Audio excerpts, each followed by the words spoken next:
Hello and welcome to Choose FI. Today on the show, we have a real treat. We have community member Bill Powell, who's somebody who emails me every single week as an accountability buddy. And he checks in. He has 5 different aspects of his life that he's trying to improve and work on. And he uses these emails to me as both accountability and as journaling. And I think it's just so incredible. And it highlights how these little 1% actions every single day, every single week, every single month can add up to something truly extraordinary. And Bill's path is exactly that. He started in the trades with a significant amount of credit card debt and met his wife. They both got on the right path together. They've paid off their house. They are just years from FI, and they're living amazing lives. And that's really at the heart of it.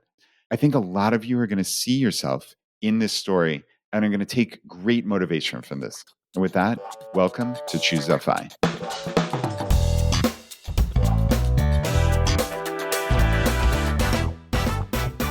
Bill, it is so good to have you on the podcast. We have emailed for so long now, and this is a long time coming. Thank you for being here. I am definitely excited. This is a bucket list item for me, for sure. That's so awesome. And yeah, I think one of the best parts of Choose FI for me is really getting to know our community and getting to know the amazing, incredible people that make up our community. And I think that's why I go to a lot of these live events all across the country and world. That's why I say every single week in my newsletter, hit reply. Yeah. And let me know what's going on. Send me your wins. Tell me what's going on in your world.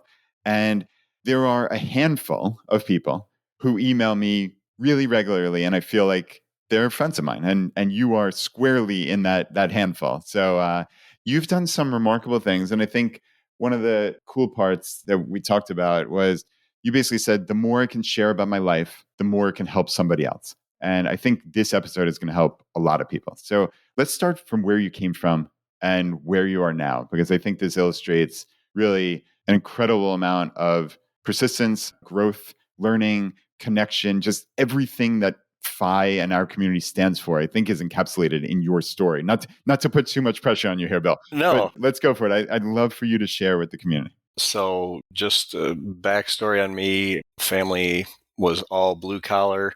I went through high school, barely graduated with the mindset that, I was basically going into construction and that was it. Worked in commercial construction, residential construction, went back to commercial interiors, various aspects of it. And usually in those industries, right, it's a lot of drinking, it's a lot of partying, stuff like that. And kind of as I've come along this journey, now I'm director of project management for a AV integration company for custom homes. So just learning along the way that with communication with people, with talking to different individuals and building meaningful relationships, you can do so much more than what everybody else thinks your normal path should be. Oh, that hits hard. What everybody else thinks your normal path should be. And yeah, I suspect that happens more often than I even think. I know a really good friend of mine grew up in a farming town, and it was just anticipated that pretty much everybody stays in that farming town, and this is the path. Maybe you farm, maybe you work in a factory, but that's the extent. And I think it's so sadly limiting, but there are those people that break out, and it's fascinating to see that you are one of them. I'd love to hear, how does that unfold? So my dad was a carpenter, and I just looked at it, and like you had said, when you're from a small town and farming is all you do or all you know, that's kind of what you go to. For me, my dad was a carpenter. My mom worked for the post office. I just said, you know what? That's what I'm going to go into. I'm going to go into construction because that's all I knew. So as I kind of got out, the funniest thing was always my exit interview from high school when I was talking to my guidance counselor and they said, okay, what was your ACT score? And I'm like, it was a 0 because I didn't take it. And then they're like, oh, you took the SAT. What was your SAT score? I'm like, 0. I didn't take it. And he kind of looked at me funny and he's like, well, what are you going to do? And I said, I'm going to go into construction. And he looked me square in the eye and said, you can't do that. Wow. And I was like, okay, I'm done here. And I just kind of stood up and walked out because like the trades really at that time, they weren't pushing a lot in schools anymore. So it was kind of I graduated in 2001. So it was that's really when, hey, you got to go to college, you got to get a degree, you got to do this, really was, I feel like, taking off. And I'm kind of that personality that if you tell me I can't do something, I'll prove to you that I can do it no matter how painful or, long it takes, that's for sure. So getting out of high school, I got right into, actually before I went into drywall, I joined the electrical union. And then right as I was in the electrical apprenticeship, 9/11 happened. And then they Okay. kind of told me, hey, you're going to be laid off for the next 6 months because they didn't know what was going on. And so I couldn't really afford that. Went into drywall and metal stud for a couple of years, basically framing out commercial office spaces and things of that nature. For a few years, went into doing trim for custom homes, base case, making cabinets, doing custom stair rails, learning from a gentleman who was phenomenal to work for. Just took real pride and quality in his work. From there, I got sucked into the world of contract office furniture. So that's been almost 20 years I was in that realm. So installing picture cubicles, private offices, conference rooms all over the country. Travel to DC quite often, doing quite a bit down there, New York, California. So I got to see a good chunk of the world from that. That's really cool. I'm curious before you get into today. So, blue collar path to FI. You and I had emailed about this. And Yep. I think to our great detriment, like you said, about 20 some odd years ago, there was this college for all. Yeah. And it kind of really looked down upon or vilified, even, which might be a stretch, but I don't know that if it's that much of a stretch, the trades. And I Yeah. think that was just, it was such a detriment to so many people, a lot of, not exclusively, certainly, but a lot of young men, especially, and kind of pigeonholing people into a path that may not have been the right thing for them, and kind of assuming that one size fits all and that college is absolutely necessary. And frankly, I personally think that was a grave mistake for the country as a whole.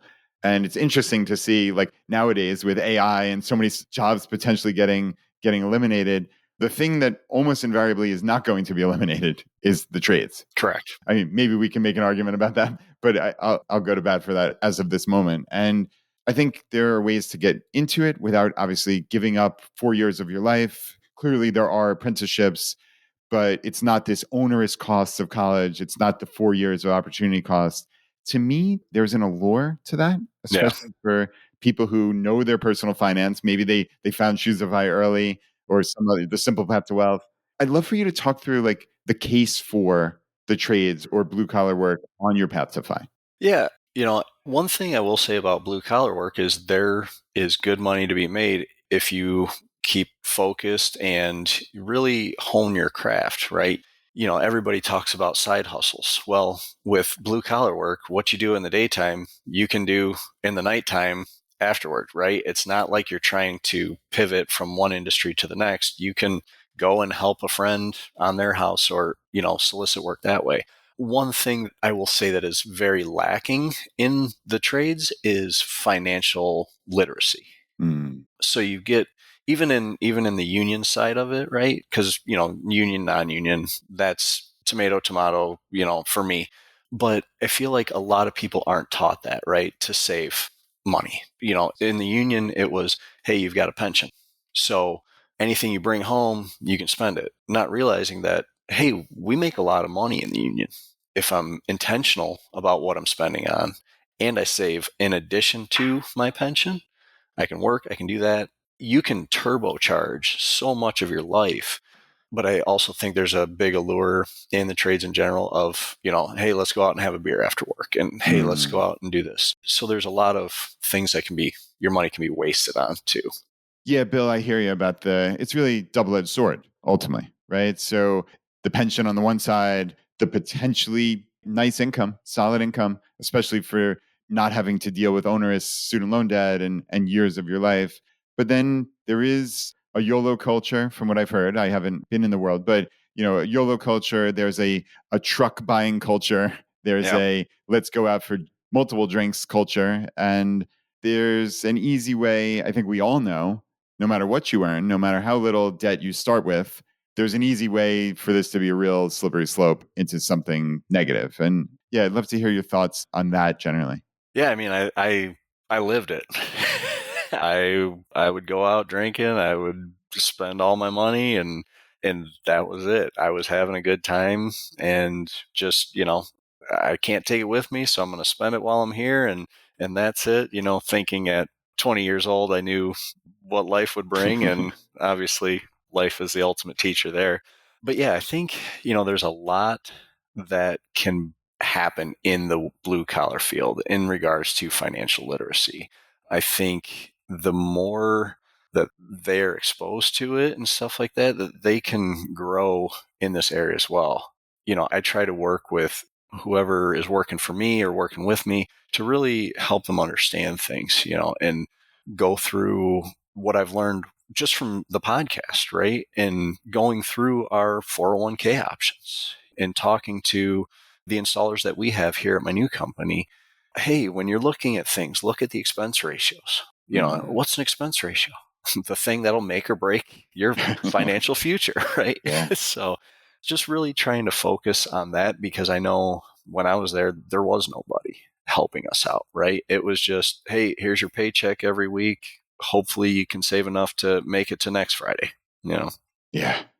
Goodness. Yeah. I mean, the need for mentoring in every type of job is critical. And I love that you stepped up and done that. For people out there who ideally would love to mentor other people in their job, in their company, in their profession, and maybe you don't think about it as overtly as mentoring, but that's how I'm hearing it, is like, how do you broach that subject with those younger people?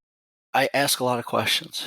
That was kind of one of my focuses for last year, is listening more. And I really try to just figure out, where they are on their journey, because, explaining investment options doesn't help anybody that doesn't even know how to initiate their 401k, right? So really following up with them, hey, how's everything going? How's life going in general, right? Are you in our 401k program? Just asking them real loose questions about things, not like you said, what's your net worth?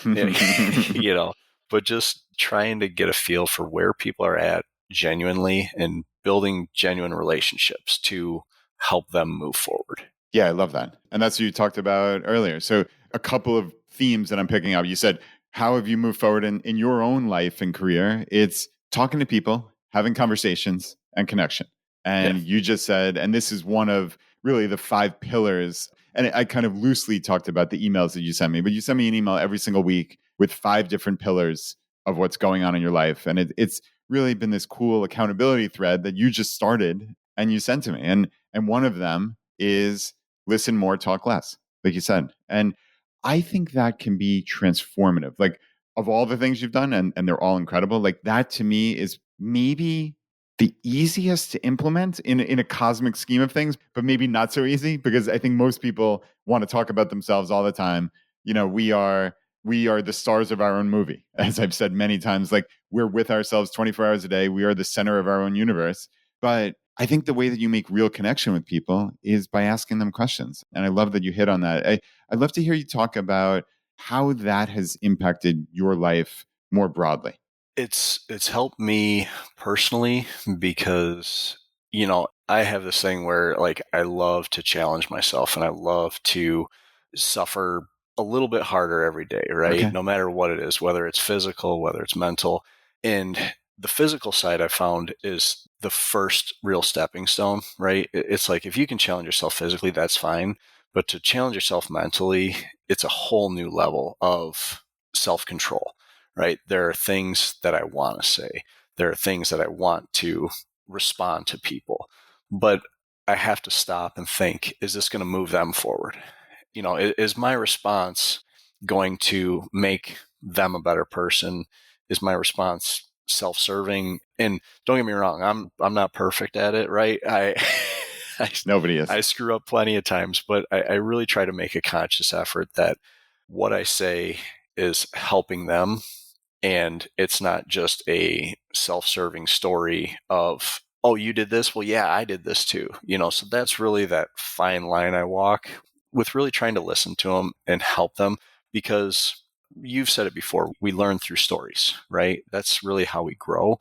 So how do I talk about what I've been through, but using it so other people can grow themselves as well?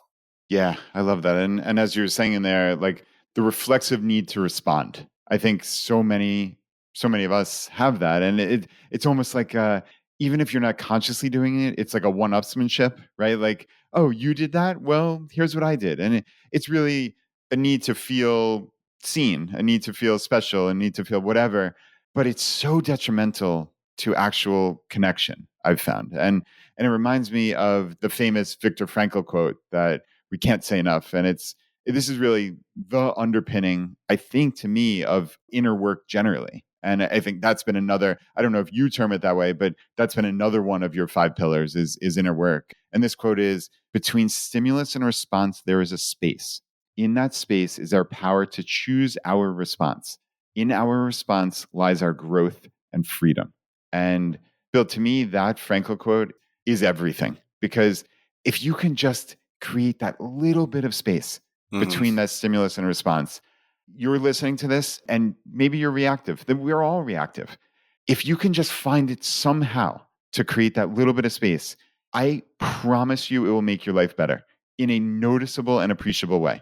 It will absolutely. And Bill, as you're saying, like it's in all aspects of life, Yeah. but it is not easy. Let's be clear. It's something you need to work on for months and years. But to me, that is freedom. Yeah. Like I was saying, a good catalyst to it is challenging yourself physically, because, in your journey with weightlifting, right? That part of it, you become regimented in that, and you build up those habits, right? Because I'm a big fan of James Clear's book, Atomic Habits, right? I try to read it once a year to really refresh myself and okay, what habits am I trying to build, and what old habits no longer serve me? And going through that. And yeah, I think the habit of physical endurance is good. And then once you kind of have gotten that to a certain level, you start breaking into that mental space, regardless. Like for me, from running, right? I was the person that was like, hey, you never, as a human being in today's society, you should never have to run more than 1 mile. If you do, you got bigger Right. problems. Something's horribly wrong. Yeah. And this year I'm training for a 50-mile ultra marathon. Oh my So goodness. it's like, we change, we grow, but I think that mental aspect starts creeping into the physical aspect. And then you start realizing how much things are intertwined in that way. Yeah, I love that. So physicality and physical pursuits, doing hard things as the lead domino, Yeah. in essence. In your case, now, does that mean everybody has to start with that? No, of course. We're never giving blanket advice, right? But Bill, I agree with you. Like that's worked for me exceptionally well, and it's really like you're saying about habits. Yeah. How can we form habits? How can we maybe even stack good habits? You think about just little things like, hey, what if I'm going on the exercise bike and I'm reading at the same time or listening to an audiobook? Like, is that going to work for everybody? Is that my advice? No, not necessarily, but that could work for a whole heck of a lot of people, right? And like, Yeah. how can you stack habits? And I think for me, the biggest thing has been, can I get into a routine? Can I prove to myself, right? It's a little check mark in your corner every time you go to the gym, or every time in your case you go out. I know you were trying to run a 5K every single day for 2024, and now you're preparing for a 50-mile race, which is absolutely wild. And like every time you went out and ran a 5K, that was a check mark in I'm the type of person that can do hard things, right? Like for me, it's every time I go to the gym, it's another check mark in I'm the type of person that dot dot dot wants to be healthy and is going to do what he can to get there. And none of us are getting any younger, right? So, Yeah. Right. like, it's just not the way the world works, except for Benjamin Button, maybe. But Right. like, I'm 45 years old, and I am in by far the best physical shape of my life. I mean, I'm going to the gym and maxing out most of the machines. Like, I mean, it's crazy, Yeah. and it's been a lot of years, but it's really been the last 2 years of concerted effort with Dean Turner, my trainer, and it's been amazing. That's And awesome. that does, like, you prove to yourself that you can do hard things. And I think that's massive, Bill, right? Yeah. Yeah. So, Bill, I think, like we were saying, the physicality then gets you to the point where you can focus on your inner game. And I think a lot of us, and again, I don't want to paint a broad brush. I hate doing that, but like especially a lot of us males are notorious for not doing inner work. And I think what's been so cool, I know about my own journey, really over the last 8 years since I reconnected with my friend Dominic Cortuccio, who's been on the podcast a number of times, is I've joined mastermind groups. I've joined inner work groups of in my case in men who are all on a journey of self-discovery, of self-improvement, of connection. And I think it's been a total game changer for me to be able to open up and relate to people and see that frankly all of us, no matter how successful we appear, we're all dealing with things. We're all Yeah. humans. And I think it's easy in the Facebook and Instagram world to look at people's absolute best moments out of 365 days and think that that's life. And the reality is that's not life. That's a carefully curated, sometimes totally fictional appearance of what a life is. And I think for really all of us, it's about doing the work and it's about trying to connect. And like you said, listening more, talking less, like actually finding people to connect with. I'd love to hear you talk about how that inner work aspect has really helped you. Spirituality, I know, is really important to you. Talk us through like how that's been transformative. Yeah.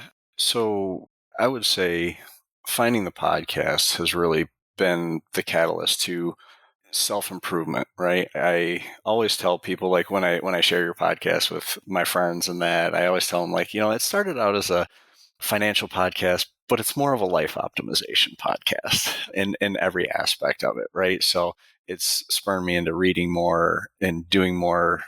I haven't drank since New Year's Day 2022. Wow. Congrats. Thanks. Yeah, that's been a huge thing for me. Got involved more in my church men's group. Now I actually lead my church men's group Wow. with another gentleman. So that's really helped me along in regards to kind of what we were talking about, right? Like we're all going through stuff. And in that group, we've got people from so many different backgrounds. And we find, like, over the last year, the more that we share, the more that everybody else shares. And when new guys kind of come in, it's like the more vulnerable we are, the more everybody else feels vulnerable to be honest, to be like, hey, I'm struggling with this. Hey, I need help with this. And I don't think we don't have that in life, right? We Yeah. have to wear Yeah. this, hey, we're at work. So boom, you got to be in work mode. And to a certain extent, I get it, right? Like you can't sometimes let your outside life affect your professional life. But do we have those people? Do we have those groups? Do we have even the capacity to open up and be honest about things?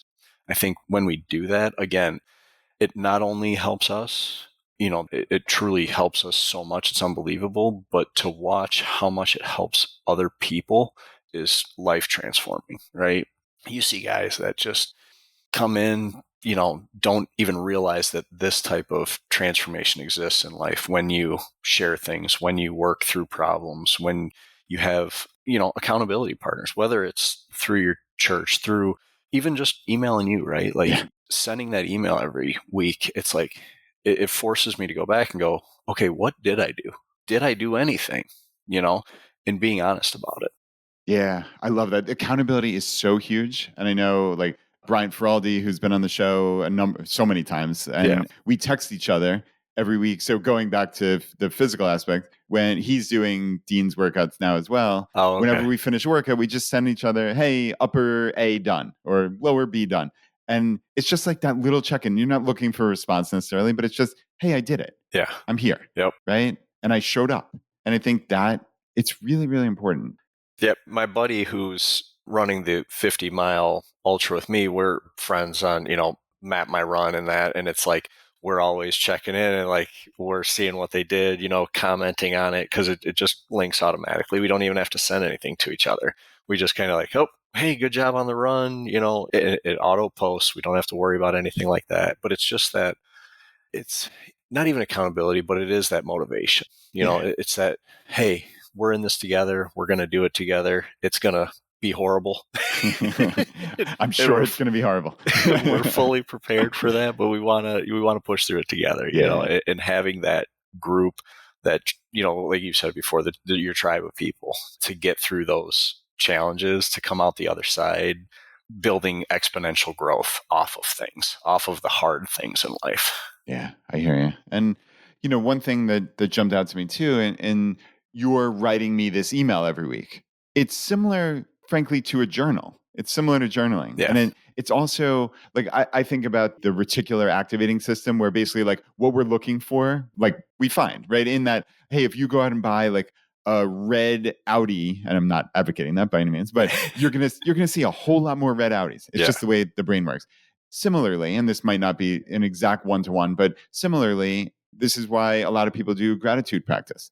Because when you're looking for things to be grateful for, even if they're tiny little things, you have a way of finding them. Yes. Right. So even if it's Absolutely. just like, hey, jot down, it sounds so trite when you hear it. And that's, I think, one of the main turnoffs for gratitude practice is like, oh, how could that really matter? But it matters because that's what you're then looking for.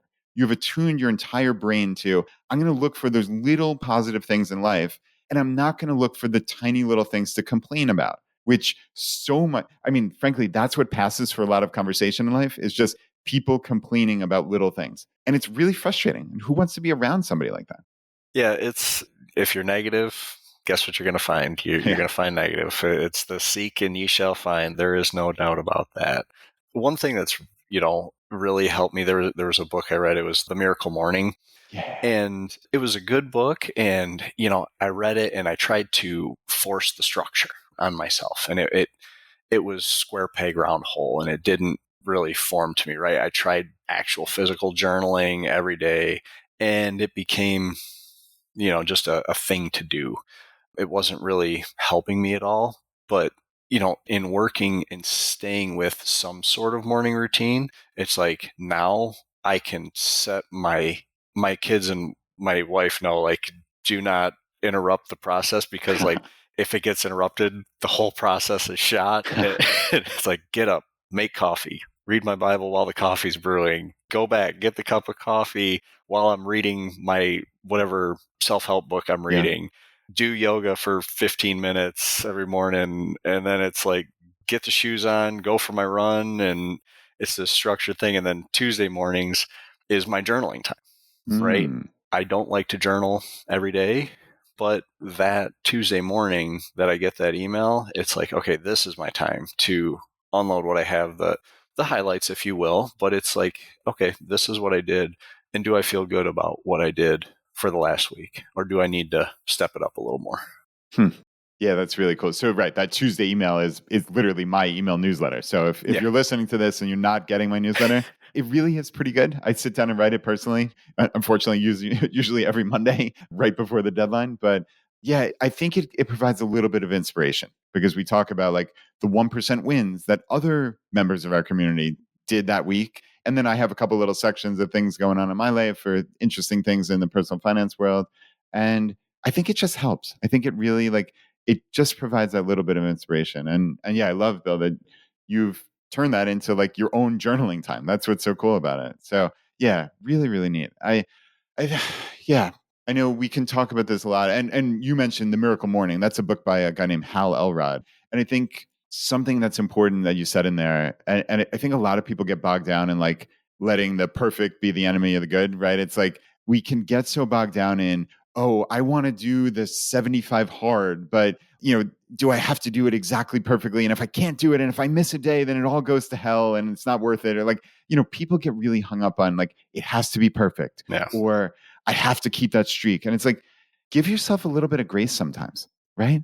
It was hard for me, especially doing all last year, right? It's like I made it my mission, no matter the weather, get outside, run a 5K minimum every single day. And when it shifted gears into this year, and my new resolution was to run a 50-mile ultra, you have to take rest days. And I ran 366 days, and it's like, okay, 367, 368, Yeah. and then it got to don't run. Yeah. And I'm like, What? well, I have to, like, I have to keep my streak going. And then it's like, wait, no. That was last year. Last year's goal was to run every day. This year's goal is something different. And the mental friction that caused in my mind was unbelievable. How much it's like don't get me wrong, there are good streaks and things like that, but there's a time for everything. And I think when we have to break that is when the real rub comes in.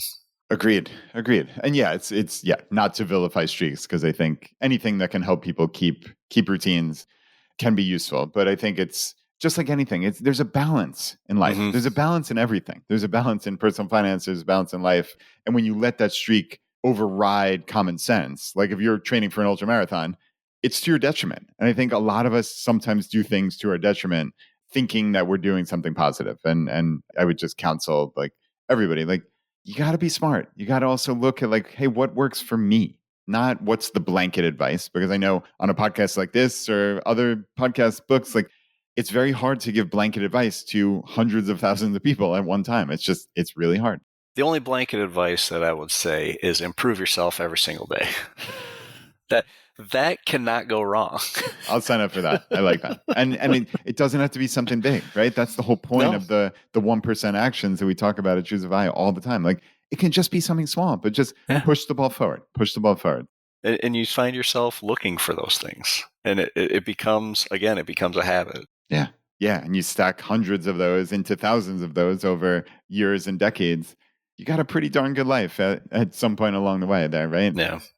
So yeah, I wanted to kind of double back to personal finance. Okay. So let's talk about where you were again, like where you were, where you are now. So I know there's some interesting like credit card debt, and you talked about, hey, I was one of those people you mentioned, right? Yeah. Who spent? Yeah, I spent every penny I had, and most of the times more than what I had. And when I would charge things on my credit card, the bill would basically get paid when they called me and said, hey, you didn't pay your bill for the last 2 months. I go, oh, okay, whatever. And pay the bill and not realize the exorbitant fees I was paying and all that, and my interest rate through the roof, and credit score tanked.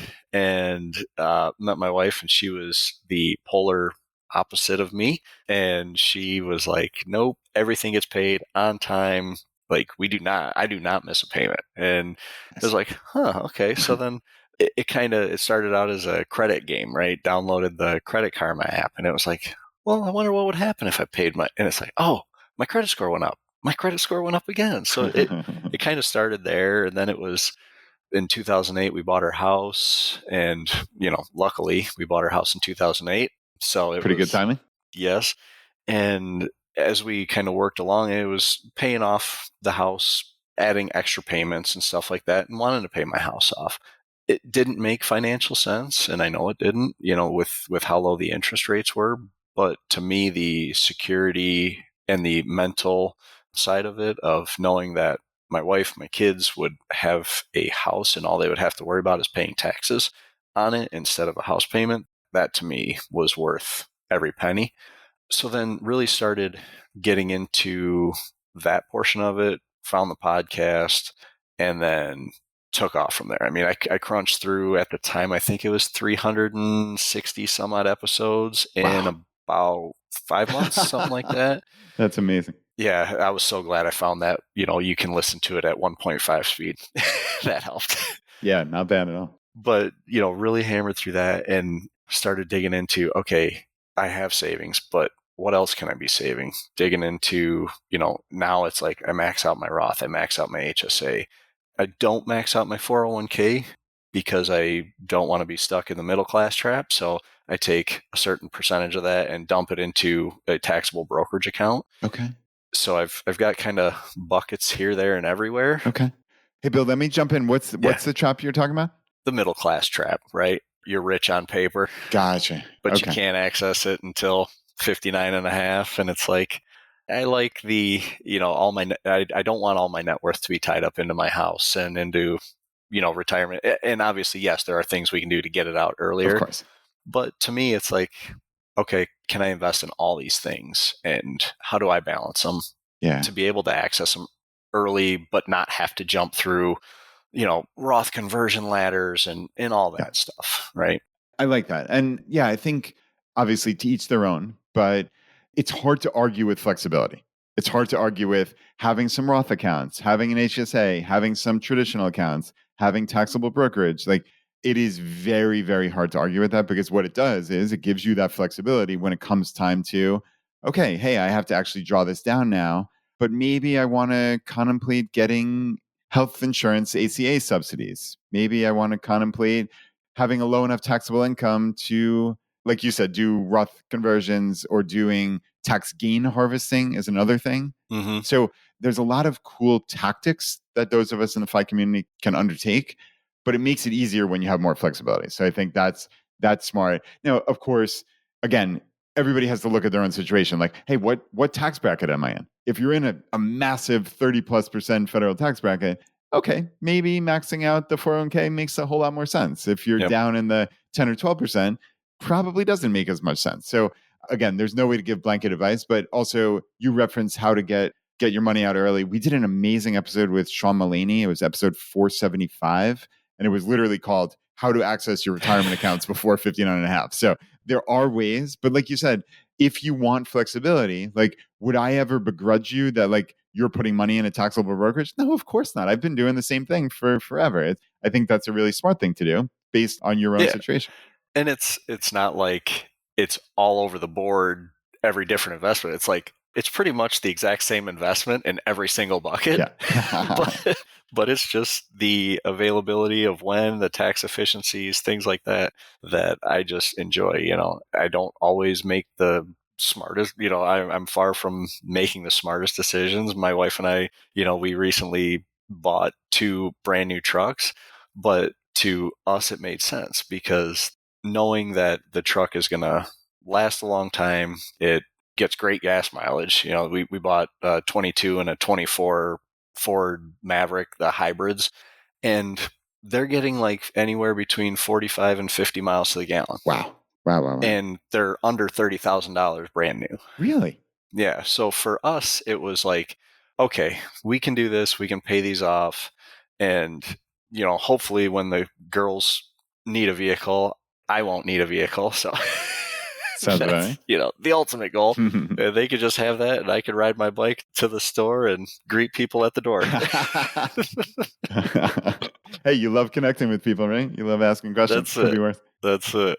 But no, it made sense for us. Yeah. And that's what I try to help people the most with is like, just because I did it doesn't mean you should do it, but make the optimal choices in whatever you're doing.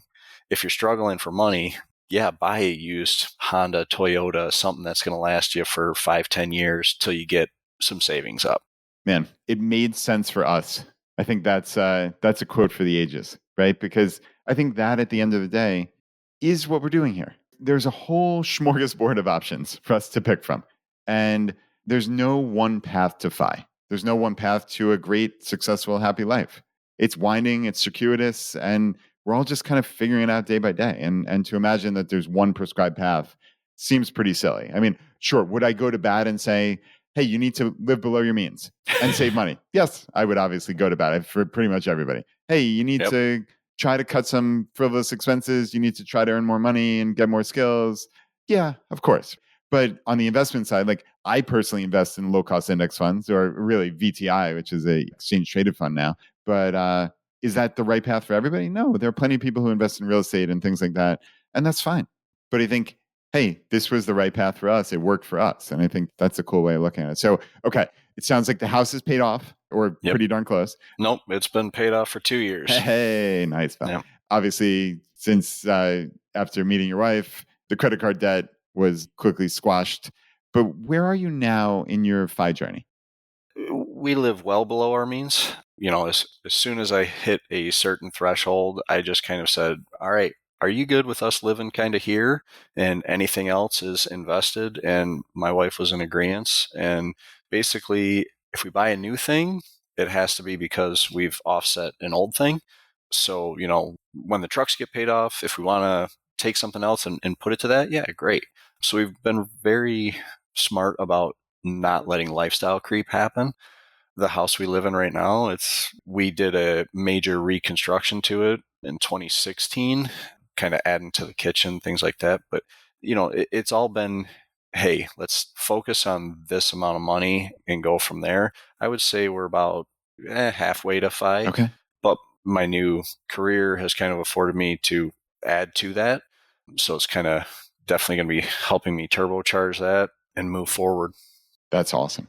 So, right, you told me offline you just started a new career about a month ago, I think. And Yeah. I love that you locked down, hey, what does our life cost? And now, if you're earning extra income, it just all goes to the additional savings. So, what's cool, and we can't say this enough because I think it's not intuitive, just the understanding of compounding is if you're halfway to FI, that means almost invariably that money will double in 9 years. If we assume an 8% return, annual, which of course doesn't happen every single year. Last year it was in the 20s or 30%, right?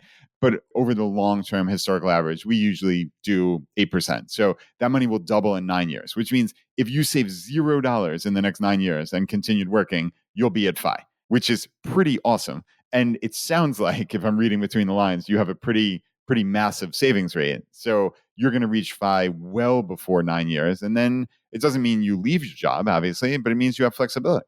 Yeah, and I think that's the best part is this new job that I found, the new company that I work for. It truly is kind of a one-off company in that everybody here, from the newest guy to the CEO, right? Everybody's mindset is rowing in the same direction. Everybody is great when they come in. Everybody's giving it their all. It's not, the toxic work environment, anything like that. So it's nothing, that I'm going to run away from. It's just having that flexibility and that freedom is what it's about. I think, if it were me, and from looking at it today, I could be here another 10 years and be perfectly happy and loving what I do, working with the team that I work with. Yeah, that's so awesome. And that's the cool thing. I think a lot of times the FI community gets painted as anti-work or running away Mm-hmm. from things. And after having listened to hundreds upon hundreds of episodes of Shoes of I, that we want to run towards an amazing life. Mm-hmm. This is not 2014 anymore, where FI was all about just getting to a number on a spreadsheet and running away from the life you hate. It's all along the way, we're building a life that we want to live into. And I know that you've read Dominic's book, Design Your Yeah. Future, right? And like you can hear me quoting his exact phrasing there, but that's what's so cool. Is like there's nothing that says you need to leave your job when you reach FI. Like if you really enjoy it, then stay at it. If you really enjoy parts of it, that you just add value to the company, like you have a lot more flexibility then too, which is really neat. Yeah, one of the ones that I really enjoyed was the chance, like I said, I was in the last industry I was in Mm. for 20 years. So it was what I knew, and I wasn't even looking for a new job. But one came to me, and because I had that financial space, I could take a risk. And a lot of us are stuck between the devil we know and the devil we don't, right? But having that ability to say, hey, if this works, great. If it doesn't work, I'll be fine and I can go somewhere else, right? It's not that. But when we get stuck in that survival mindset every day, it's like, I have to just do this and I have to deal with it because I need this paycheck. And you don't create that space for you to take those risks, those calculated risks. Yeah, the I have to, Mm-hmm. right? Isn't that what we're trying to avoid in a nutshell? Yeah, I mean, we get what 70, 80, 90 years on this planet, and to waste any significant amount of it doing things you have to, it just seems really like the height of foolishness. I mean, I don't think either of us think we're living deprived lives at all. I think for No. me it's quite the contrary, and I have a significant savings rate and I've been able to amass some wealth, and it's remarkable. Yeah, a lot of people look at me like I'm living a sacrificed life. I enjoy it. Yeah, We spent a month in Costa Rica in 22 living in the jungle, heck yeah. my wife and my kids and I, and it was a blast. And I came back from there craving black beans, brown rice, and eggs and chicken, and it's like I eat that every day. And people are like, "Why do you just eat rice and beans?" I was like, "Because I enjoy it, and it saves me a lot of money too." Yeah, yeah, not a bad sign benefit. Yeah. That's so cool. Yeah. So, Bill, I think this has been just a really solid episode of motivation, right? In every aspect. I think that's what's cool. Like you said about stories, like invariably, a lot of people are going to see themselves in your story and they're going to say, hey, if Bill did it, I can do it too. I hope so. Right. And that's what's so awesome is like you've just put the work in for years now. And it shows up every week in that accountability email you sent to me. It shows up in the fact that you paid off your house, got rid of your credit card debt. You're on the path to FI, like you're more than halfway to FI. You're probably 4 or 5 years to FI based on your savings rate. I mean, this is remarkable stuff. And you're in an amazing place mentally and with connections and with family. Like, this is the holistic life that we're trying to build here. And I think you've done a really good job of explaining it and encapsulating it for our community. Yeah, I appreciate it. I appreciate the chance to be on the podcast. Like I said, this is one of my bucket list items that I find more and more, it's like, you got to speak, you got to tell people what you want, and you got to be out there, and it'll move us all forward. Yeah. And I really want people to know that just putting in that effort every single day, be it savings, be it your health, be it, anything, you're going to stumble, you're going to fall, keep going, and don't quit. Whatever you're trying to do, just keep going forward. I love that. That is the perfect way to end. So, Bill, thank you for being here, and thank you for listening. I really appreciate both you, Bill, listening, and you out there listening to this podcast.